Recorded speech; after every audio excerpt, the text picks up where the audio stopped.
Welcome to another Pucks with Haggs podcast powered by Prize Picks, the exclusive daily fantasy partner of the CLNS Media Network. I believe this is the 125th episode of the Pucks with Haggs podcast. I'm your host, Joe Haggerty. You can find my work at joehaggerty.substack.com. Subscribe for a premium membership, and you can get all of the NHL and Bruins writing sent straight directly to your inbox. I also write columns 3 times a week for the Boston Sports Journal.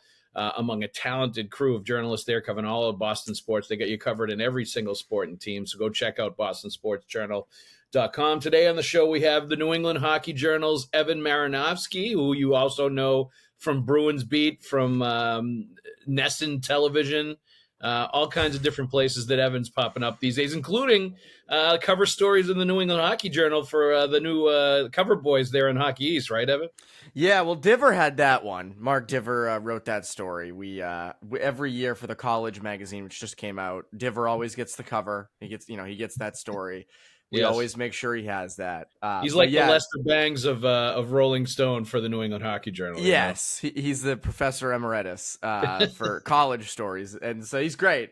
Exciting times for sure. Seasons are starting, so it's good. It's a good time to be the editor. I like it. Very good. Check out New England Hockey Journal, both the television show on Nesson and the publication itself and the online version. Evan does great stuff, covers all the preps. Like, he's a place you want to go for all kinds of hockey stuff, both college, pro, and preps. They've got you all covered hockey-wise. Well, thank you. You're welcome. Let's also thank our sponsors real quick while we have you. Prize Picks. Download the Prize Picks app today and use the code CLNS and get $50 instantly when you play $5. That's code CLNS on Prize Picks to get $50 instantly when you play $5. You don't even need to win to receive the $50 bonus. It's guaranteed. Prize Picks, run your game. Let's also thank Game Time. Take the guesswork out of buying tickets with Game Time. Download the Game Time app, create an account, use the code CLNS for $20 off your first purchase. Terms do apply, but again, download the Game Time app, create an account, use the code CLNS for $20 off your first purchase of tickets. Comedy, concert, sporting event, what have you. Game Time has it all. What time is it? Game time. All right, Evan, we are going to dive right into this. I think you know what we're going to talk about for most of this show. It is not going to be the line combinations on the first day of training camp, even though they did put Lindholm and Zacha and Pasternak together right off the bat, and they did put Zadorov and McAvoy and Carlo and Hampus Lindholm and Mason Lowry and Andrew Peak were together. So a lot of the D pairings, they actually put the guys together that are going to be playing or that they'd like to see playing in partners with each other during the year. Some of the lines were the same. Lysell was with Coyle, and Tyler Johnson was on that line, and Marchand, I'm sure that, Johnson's just filling that spot until Marchand comes back, and they'll have that line kind of looking like maybe the way they want it to, too. But we're not talking about the first day line combos, all that stuff. Like, we're not going to get into that, because what we need to talk about is Don Sweeney, Louis Gross, Spitting Chicklets, Jeremy Swayman. Don Sweeney is angry and as irate and annoyed as I've ever seen him publicly in a press conference format the other day at the start of training camp, talking about the inaccuracies of the Spitting Chicklets podcast. And it was directed towards Biz. Ryan Whitney was the one that said it. Let's put that out there first. Yes. And Biz became the dartboard for all the stuff being thrown at Spitting Chicklets. But it was Whitney that basically intimated that the Bruins had offered 4 years, $6.2 million to Swayman, which clearly they thought was insulting or something, or not even close. I think it's way closer than they do. I think that's actually not far off what he would get in a 4-year deal. Probably you'd have to end up giving him like 4 years, 28, something like that. Bottom line, it's not that far off from what would end up being a fair 4-year contract, double the pay that he's making now. More than fair.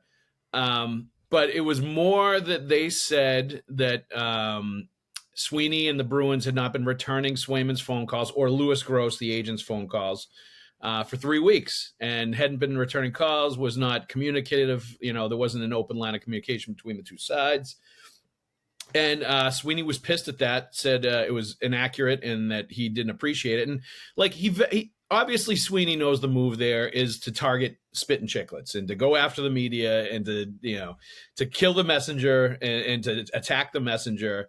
But let's face it, that's coming from Louis Gross and Swayman and like the agent and the player and that side. Like that's where Spit and Chicklets is getting their information from. Through one source, whether it's secondhand, firsthand, whatever. That information is coming from them. It's not coming from the Bruins. So basically they're being a mouthpiece for Swayman and his agent. And, you know, Sweeney's not going to publicly blast Louis Gross. He's not going to publicly blast Swayman, but he can publicly blast the podcast that went out there and kind of chucked that out there. So this is what he said. Here we go. I think it's bullshit that somebody says I wouldn't return a call for 3 weeks. This is Don Sweeney. That's inaccurate. Was it written? Was it said? Was it written?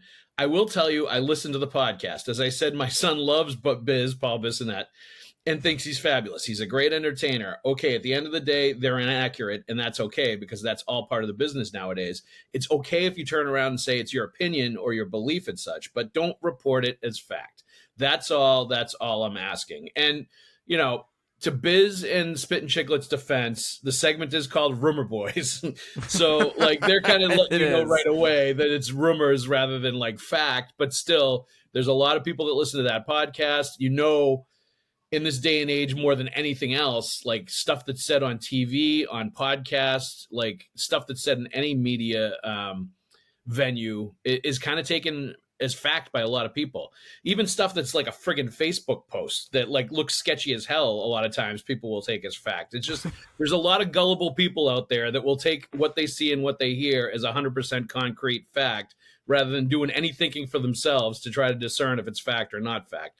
And that's partially the fault of the audience and the people there, but like you also, if you have a big audience, have to know there's some responsibility on your part to vet some of this stuff and to not toss stuff out there that's completely untrue. Otherwise, people are going to get pissed at you, and you know they'll stop listening to you to a degree too if they think that what you're saying just isn't true. But bottom line, I just think I didn't think things were going particularly well between Swayman and the Bruins. I had no idea it was this bad, and that the Bruins were this pissed about like stuff going public. And I should have known that to a degree, I guess. Because Don Sweeney does not like anything to go public. He wants things to stay between, the agent and the player and the team, and like none of that info get out, and just end up coming to an agreement at some point with, nothing playing out in the court of public opinion or media, and little whispers and back channel information not getting tossed out to like curry favor or make the other side look bad. And that's what's starting to happen here. And like once that starts happening, and the sides start throwing bombs at each other and they start getting pissed and it starts getting acrimonious. And once the Bruins, frankly, think that you're kind of like being an a-hole in the way that you're negotiating, I think a lot of other stuff starts to come in play, Evan. I don't think it's just about like, when is Swayman going to sign? What's it going to be for? And like, when's he going to be in camp, or when's he going to be signed for the season? I honestly think after hearing what Don Sweeney had to say and how angry he was, and knowing how the Bruins feel about these things, I start to wonder if this is going to end up with Swayman getting traded. And if it's gotten bad enough now and they're pissed off enough now, especially if, let's say, he doesn't sign during camp, he doesn't sign going into the season. Let's say Korpisalo and Bussy become your goalies to start the year. And the Bruins have a good team. They have a playoff caliber team. I think they're Stanley Cup caliber with Swayman. But certainly even with adequate goaltending instead of elite goaltending, I think they're still a playoff team and still a pretty good team. Let's say they get off to a pretty good start with no Swayman not signed. I think very quickly you could see the Bruins decide, you know what, let's get some value for this guy. We're not going to pay him like X amount of dollars. We already see that we're okay without him. He has no leverage anymore. And it could become a punitive thing. They're going to say, let's trade him to Utah. Let's trade him to Anaheim. Let's trade him to San Jose. Like, you have no trade protection. You have no say in where we're going to send you.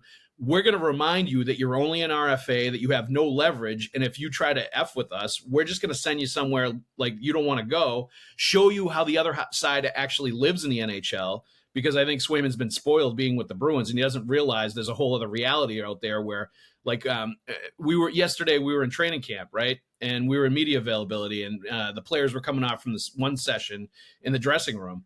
And you saw the wide-eyed wonder that Max Jones had at how many media people were actually covering the Bruins, because he was coming from Anaheim, where one friggin' team employee covers the team. There's like no media out there that covers the team. None. So, like, there's a lot of other places that don't feel like the real NHL or feel much less like the real NHL among the 32 teams. And I feel like if it gets bad enough, the Bruins are going to just say, screw you, Sway. We're not paying you. We're going to trade you. You can go play somewhere else and, have a whole different reality and realize how good you had it and that you pissed it all away by being unreasonable in negotiations. And like all of this comes back to him being, frankly, butthurt about the salary arbitration last year. Like the most crying I've ever heard about an arbitration process, and I think the history of the Bruins, is Jeremy Swayman. Like, he will not stop talking about it. And at a certain point, you kind of want to put him aside and be like, dude, get over it. Like, it's in the past. Like, you're screwing up your whole future now because you can't get over the arbitration and because you're still pissed about it a year later. Like, that's a you problem. That's not a Bruins problem. And I'm starting to see, like, I was hoping it was going to be resolved in a different way this summer because I like Jeremy Swayman. I think he's a great goalie. I think he's on the verge of, like, real greatness if he continues to keep his head on straight. But, like, this whole process has, I think is starting to damage his reputation with the fans. And I think fans are really going to start getting mad at him and his stance and him trying to get paid like an elite Vezina Trophy level goalie when he's never done any of that stuff. He's never even been a starting goalie. Like, I think fans are going to start really getting aggravated with him the longer this plays out. And if it definitely, if it goes in the regular season and he really starts missing games. But, like, I took the whole Sweeney presser and, like, everything that's gone on the last few days as real danger signs that this is not going to end well for Jeremy Swayman and the Bruins. I want to take a break from the show to tell you about my friends at Prize Picks, a great sponsor of the Pucks with Haggs podcast. Prize Picks is the largest daily fantasy sports platform in North America and the easiest and most exciting way to play daily fantasy sports. Instead of battling thousands of other players that could be pros or sharks, you simply pick more or less than on 2 to 6 player stat projections, and you watch the winnings roll right in. Right now, you could go with Tyreek Hill for more than 90 yards receiving and Dak Prescott for more than 263 passing yards, Josh Allen for less than 240 passing yards, and my boy CeeDee Lamb on my fantasy football team for more than 96 receiving yards. Or you could go with my guy Kyler Murray after he helped blow up the Cardinals offense last week and really has shown now that he's all the way back from injuries. So that's my special pick, is Kyler Murray. Go with him to put up big numbers across the board, rushing, passing, TDs, all of it. Right now, one Caleb Williams passing yard gets you one win on Prize Picks every week in September. That's right. Only 1 yard gets you an automatic win every football weekend in September. 4 weeks of free W's. Don't miss this deal on Prize Picks because it's gone when September ends. You can also now win up to 100 times your money on Prize Picks with as little as 4 correct picks. Download the Prize Picks app today and use the code CLNS and get $50 instantly when you play $5. That's code CLNS on Prize Picks to get $50 instantly when you play $5. You don't even need to win to receive the $50 bonus. It's guaranteed. What is better than that? Prize Picks, run your game. Yeah, there's a lot there. I mean, first of all, the part about people believing stuff that isn't true. When I was sitting in that Sweeney press conference the other day, I had a group chat of friends. I don't know if you've seen, there's a guy on Twitter. His name's like @RealRobReinhardt. I'll see him try to break news. I don't know if he's real or not. He might be AI. He has like 2,000 Twitter followers, but he has a little blue check. And he, tweeted, breaking, the Bruins and Swayman have finally reached a contract agreement, 8 years, $8.5 million per. And they're like talking about it in the group chat. They all, and I was like, guys, this isn't true. Like, this is not even true. So that annoys me. The people that believe anything they see, it really pisses me off. It's somebody they don't recognize, they've never heard of before, and they're like, "Oh, it's true. It's on Twitter," and this guy says it's done. Like, it's like, no, you're like critical thinking. Look where the information is coming from. Like, vet it a little bit. What's funny is in college, I took a class called news literacy, and it was basically deciphering what's news and what isn't. And I always thought it was stupid. I was like, come on, who doesn't see it? And now you start to see it, especially on Twitter now with no blue check marks and stuff. You see it, like the fake Simon Fraser account or whatever that tweets NFL news all the time. Like, people believe it. But anyway, back to the Swayman stuff. Obviously the Bruins are pissed. Sweeney is clearly pissed. Yep. The trade stuff, I get where you're coming from, and you would probably get a lot. I would hope you'd get a lot. You'd better get a lot for Swayman. I mean, Jesus.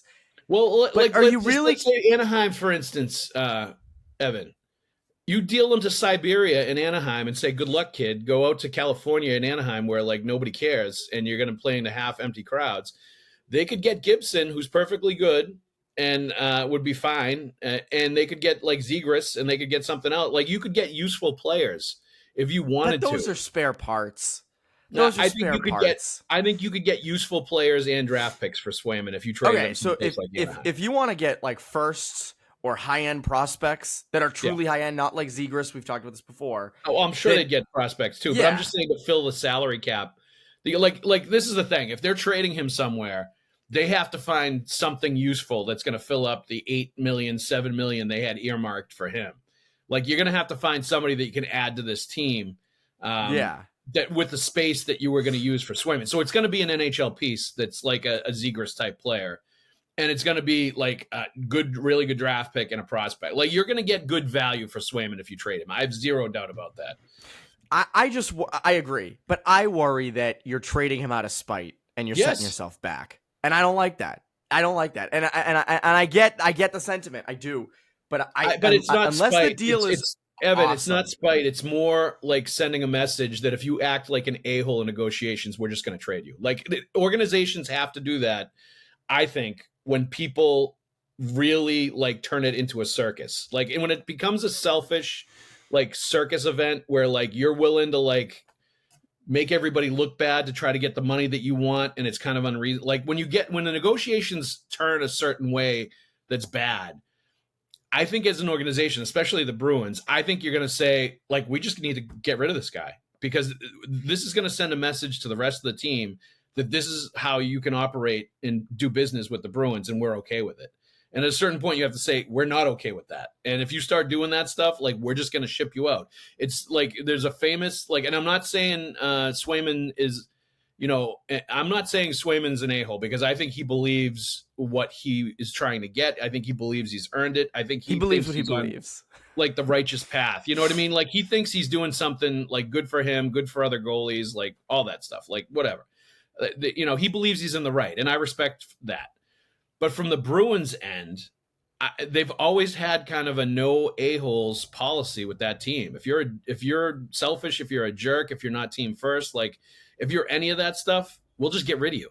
And I think this kind of when you turn negotiations into this and you like start really messing with stuff in this regard, I think you start treading down that path of getting into a territory where it's kind of the no a-holes thing, and they end up trading you. I just think he's flirting with that danger. I don't know that it's purely out of like, I don't like what you did, so I'm trading you. It's more like sending a message to the entire team, like we're not putting up with this, that kind of a thing. Sure, but this team also has one cup since 1973. Can you really, in that point, be like, we're trading away a guy who is a potential franchise goalie? We developed him. We drafted him. We really like him on the ice. You're really going to deal that away to set a standard. What other RFAs are coming down the line that are going to have, because again, a UFA is, I consider UFA a little bit different. That's a totally different ball game, and it's harder to deal with those trading stuff. But to me, like, I still, and maybe I'm naive in thinking this, I still think a deal gets done in the next 2 weeks. And I know it doesn't sound like that, because here's my thing, Haggs. Here's the thing, right? I think they're too far apart. They might be. But you have Darren Drager a couple days ago saying that it's good vibes. So you know how you mentioned like where the Ryan Whitney stuff was coming from, obviously from Swayman's side. Yep. You have Drager saying it's good vibes. Now, obviously the reporting was false, as Sweeney, completely tore it down. You have Courtney Cox from EEI saying that it was a done deal. You have other people kind of insinuating that what he said was 100% inaccurate. 100% inaccurate. But I do wonder where those people got that from. It could have been from people that had nothing to do with the situation and were completely blowing it out their ass. Absolutely. Yep. But somewhere, someone is starting the idea that they are somewhat close. And I wonder who's giving that out. That's my thing. And I know it's false, but I don't think those people grabbed it from nowhere. I don't think Courtney Cox woke up and said, "Is Courtney Cox that connected? Has she ever broken?" No. But okay. But I'm not gonna say it's legit. It's coming from a legitimate place because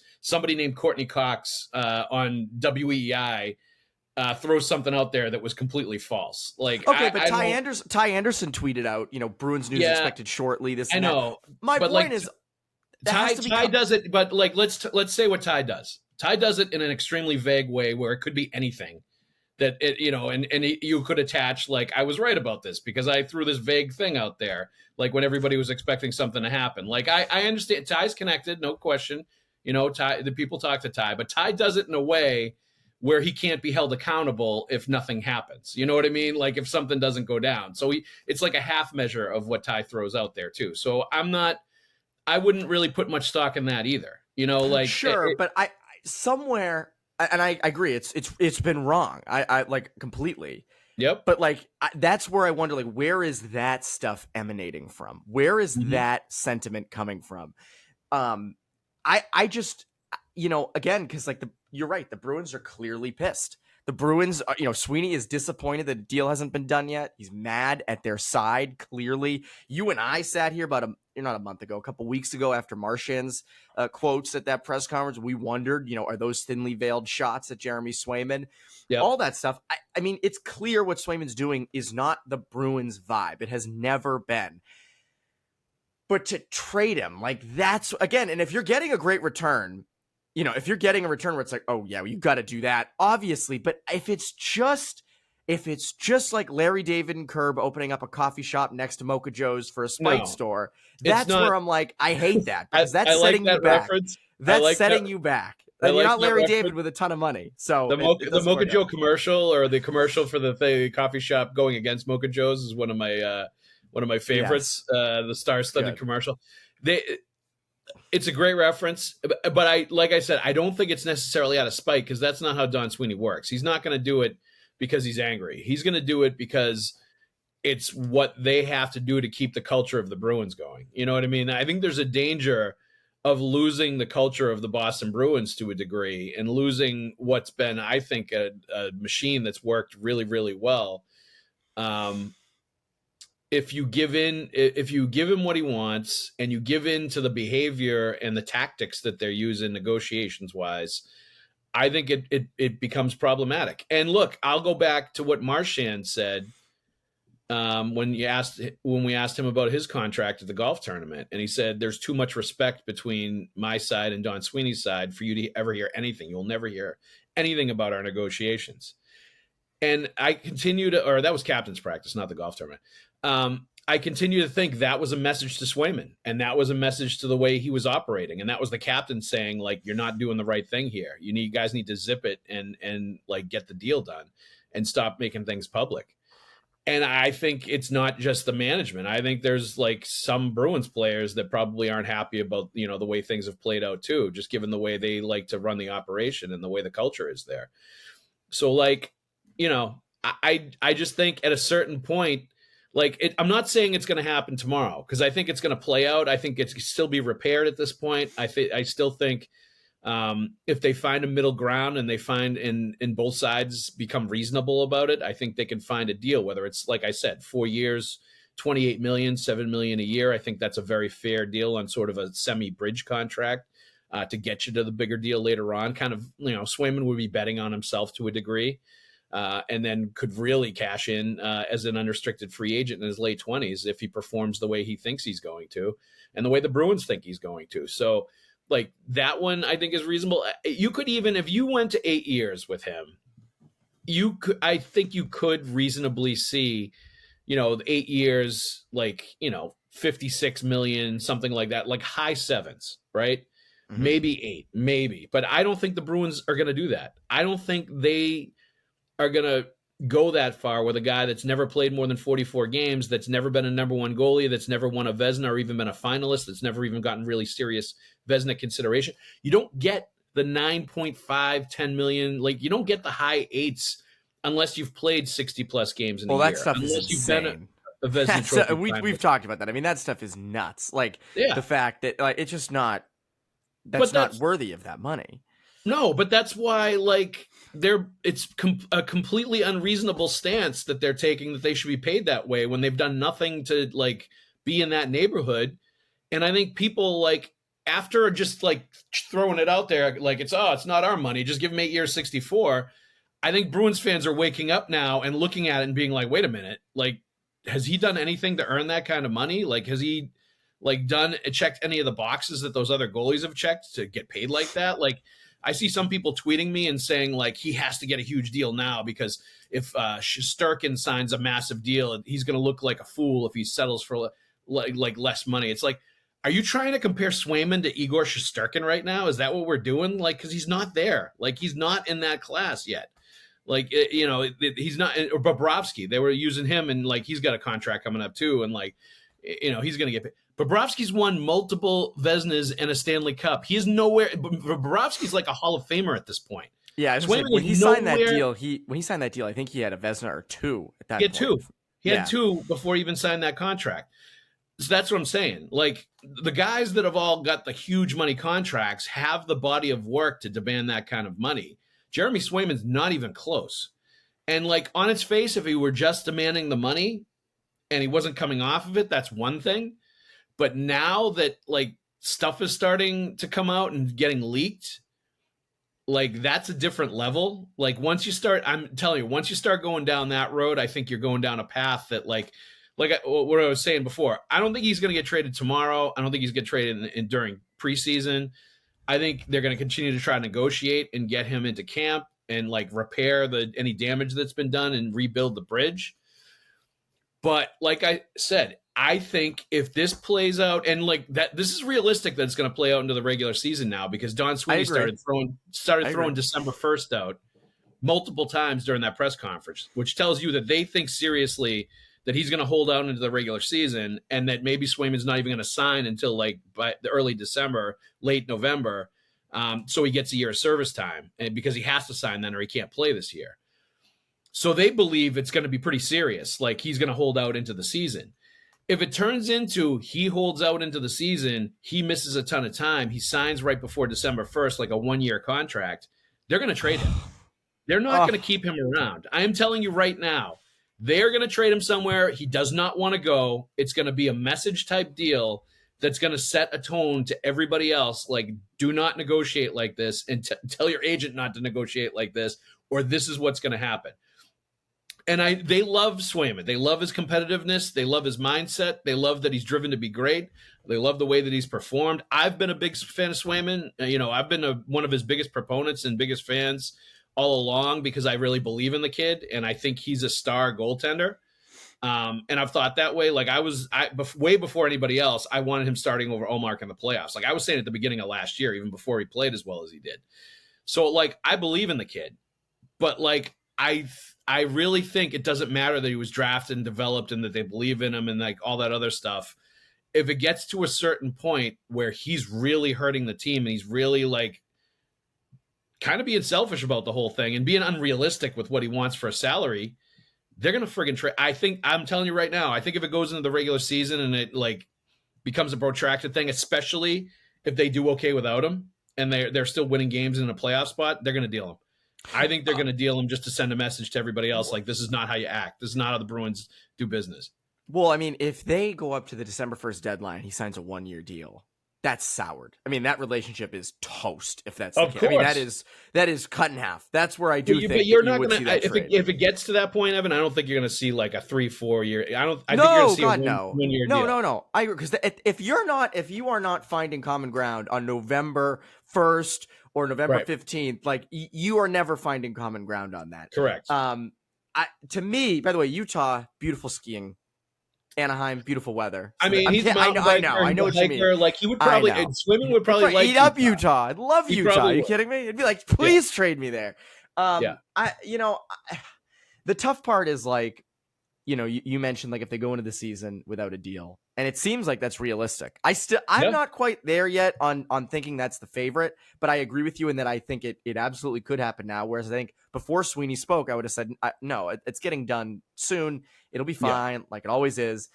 The problem is that like, if they go into this season, let's say they're a month in and the Bussy Korpisalo tandem is not working. Yep. Like then Swayman gets a little bit of leverage back.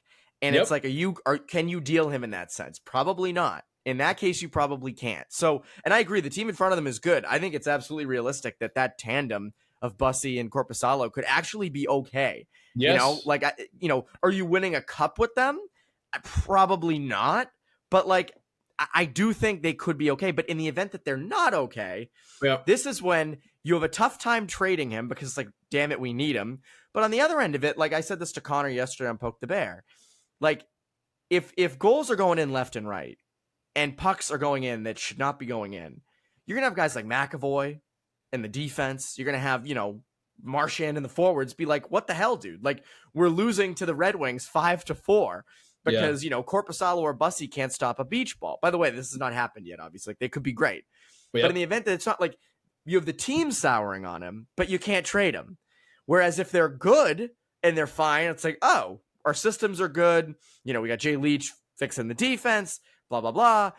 We can deal Swayman. We have the leverage now. Yep. Then that's different. So I still think this gets wrapped up in the next 2 to 3 weeks. But even then, Haggs, he will have missed 2 or 3 weeks of training camp.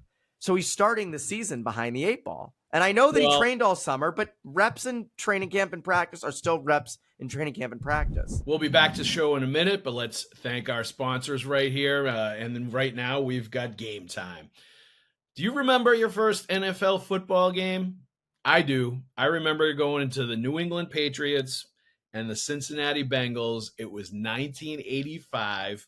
It was the last game of the regular season, and the Patriots had to win to clinch a wild card spot in the playoffs. And what did they do? They went out and beat the Bengals. They won the game. And I honestly remember this game very vividly because I was 11 years old at the time. And after the game was over, all the fans stormed the field, ran down, ripped off the goalposts, and carried it right out of the stadium. I wanted to go down and do it and join the crowd. My dad said, absolutely not. There was no friggin' way you're going down there. And that was my first memory of seeing an NFL football game live. It was an awesome game. It was back in the Tony Collins, Steve Grogan, Tony Eason era, Stanley Morgan, all those guys, Andre Tippett. Great time to be a Patriots fan. But that brings me back to Game Time and going to NFL football now and going to a Patriots game at this point and how great that is. Wouldn't you want to have tickets to any of those games? Well, that's what you can get at Game Time. You take the guesswork out of buying tickets for NFL football, for Major League Baseball, for concerts, for comedy, for whatever. You take the guesswork out of getting those tickets with Game Time. Download the Game Time app, create an account, and use the code CLNS for $20 off your first purchase. Terms do apply, but download the Game Time app, create an account, and use the code CLNS for $20 off your first purchase. There's so many great features with Game Time. All-in pricing, toggling this feature shows the total up front with no surprise fees at checkout. The lowest price guarantee or Game Time will credit you 110% of the difference. Game Time ticket coverage, your purchase is covered with the most flexible customer service policy in the ticketing industry. Game Time is the gold standard when it comes to buying tickets for pro sports, for entertainment, for anything. So I'm going to tell you one more time. You want to download the Game Time app, create an account, and use the code CLNS for $20 off your first purchase. Download Game Time today. What time is it? Game time. I'll tell you what, Evan, I think it's that'll be part of it. But I think in general, he's going to struggle this year because Allmark isn't there. Because that's a whole nother thing. There isn't somebody else, but that's what I mean. I think this, even if he went into camp on time, I think this season is going to be tough for Jeremy Swayman because it's all on him now.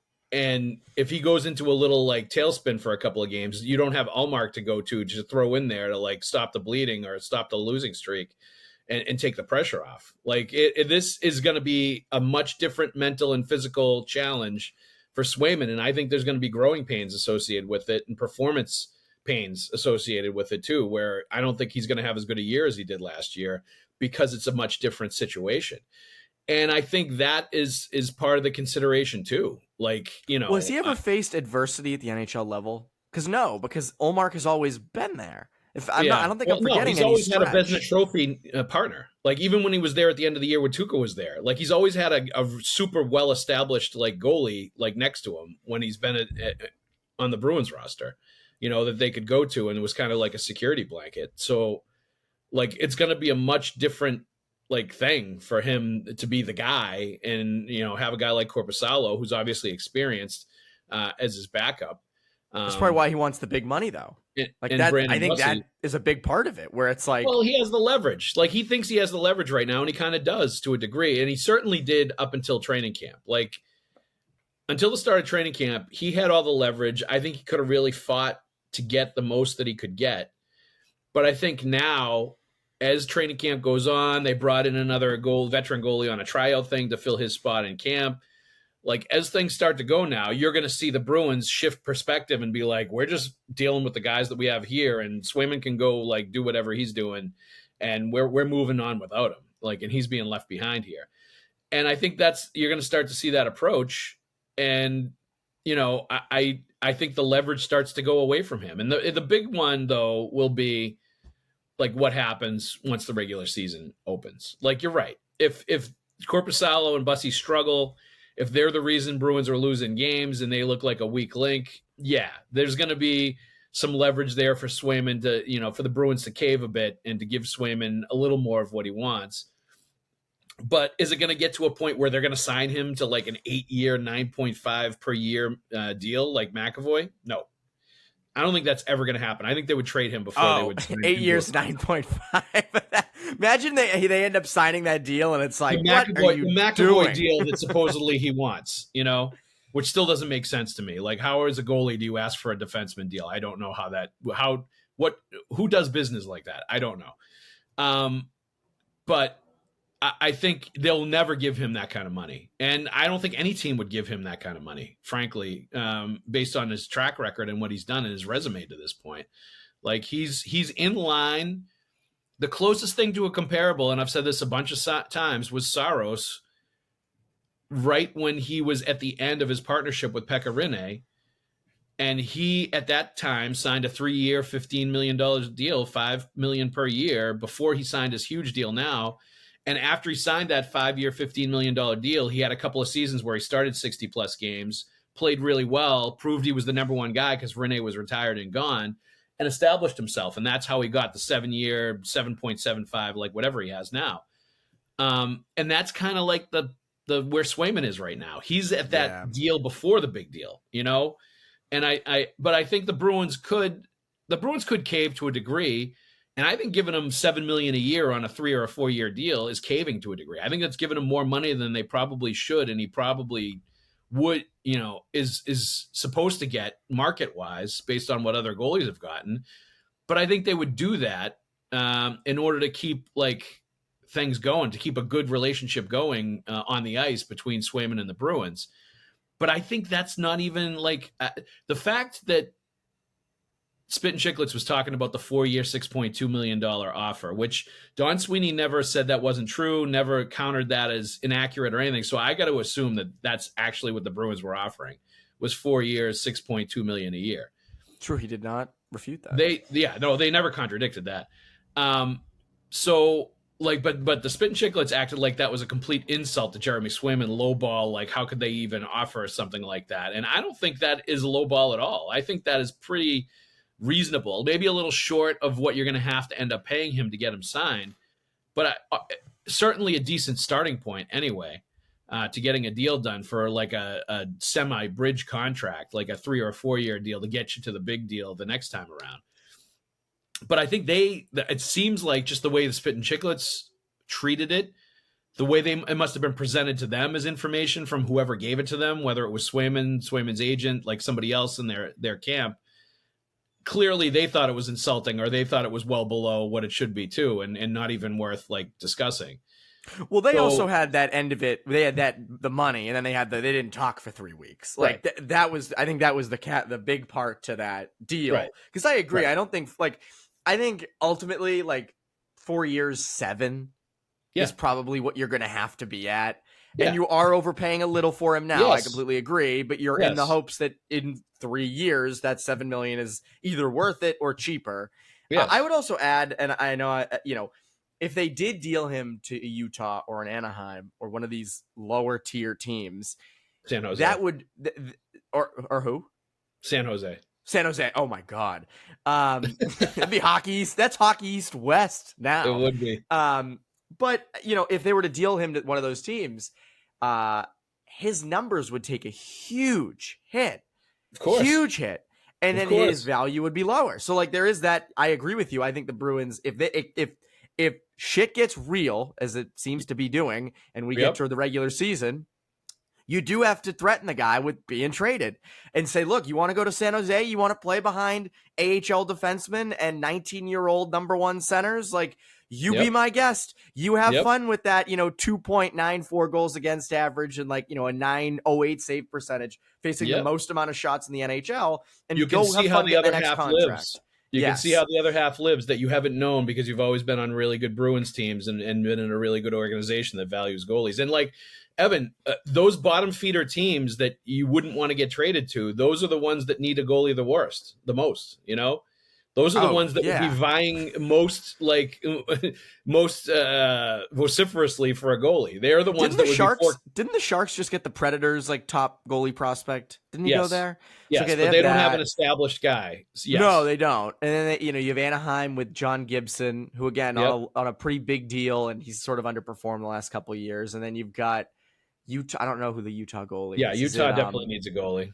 Yeah. So, but yeah, I mean, you're right. In terms of those teams, like, hey, you want to get ready to learn Buffalo Sabres, buddy? Columbus like is the other one.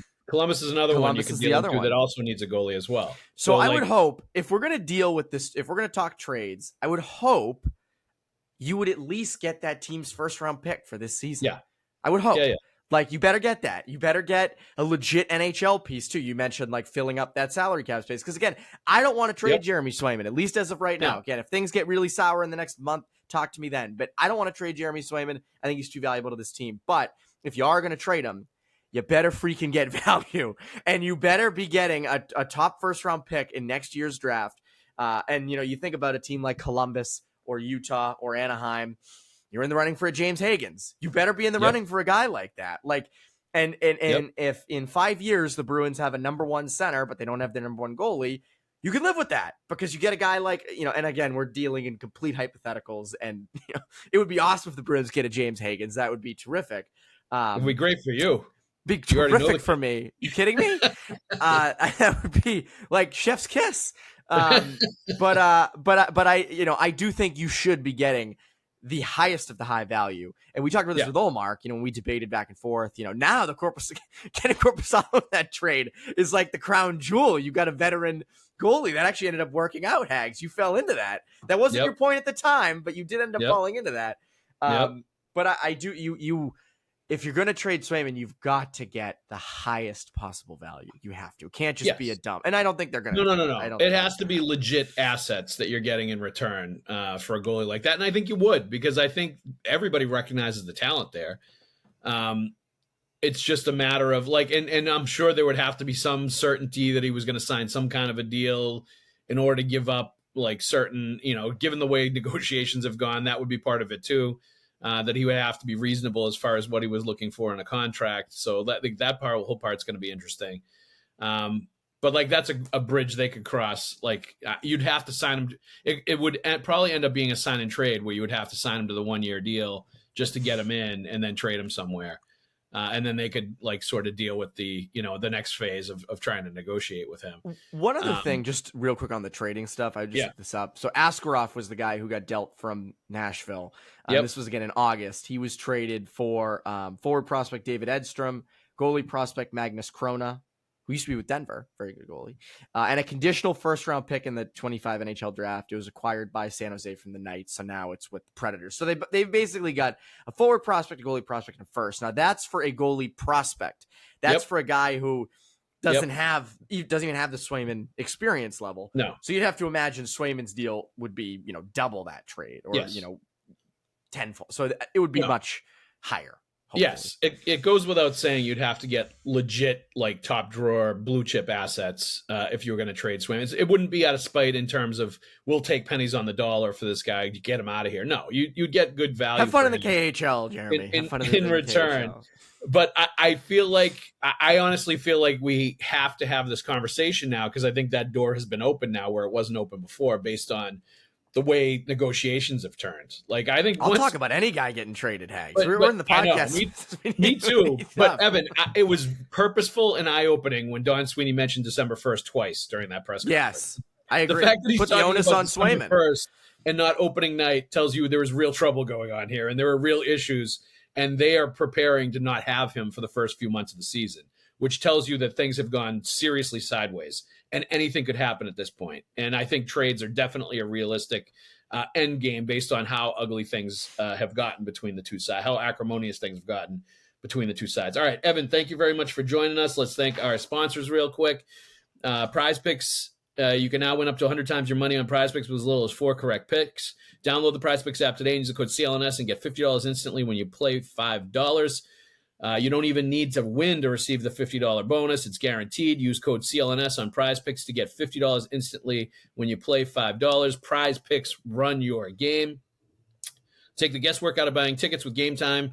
Download the Game Time app, create an account, and use the code CLNS for $20 off your first purchase. Terms do apply, but download the Game Time app, create an account, and use the code CLNS for $20 off. What time is it? Game time, Evan. It's game time. It's game time. It's game time. So we're really not going to talk Max Jones, third liner, fourth liner. What's he going to? We're not going to talk about that. We're not going to talk about Mark Kostelic, fourth line center. We're not going to talk about Max Jones. We're not going to talk about Jim Montgomery's contract, which was also addressed. We'll have to do that next time. That's a lot right. of interesting stuff going on there, where it sounds like he may be a lame duck coach going into the season. And that was your question. I loved, Evan, that you stuck your nose in there and you asked that question during the presser, Evan. I was curious. Doing that. I was curious. I was that was my big J journalist hat on. I was curious. And Sweeney did give the answer of like, we don't talk about that stuff. We're not going to get into that. So maybe another at Jeremy Swayman. That might have been another, the whole team's just, uppercuts and all that. I mean, you have Mike Felger saying he wants to punch him in the throat. Did you hear that? That's right. But Evan was doing Big J stuff at the press conference this week at the beginning of training camp. So full credit to Evan Marinofsky. Thank you, Evan, for joining us today, my friend. Of course. Always a pleasure. Everybody else out there, thanks for listening. We'll see you at the rink.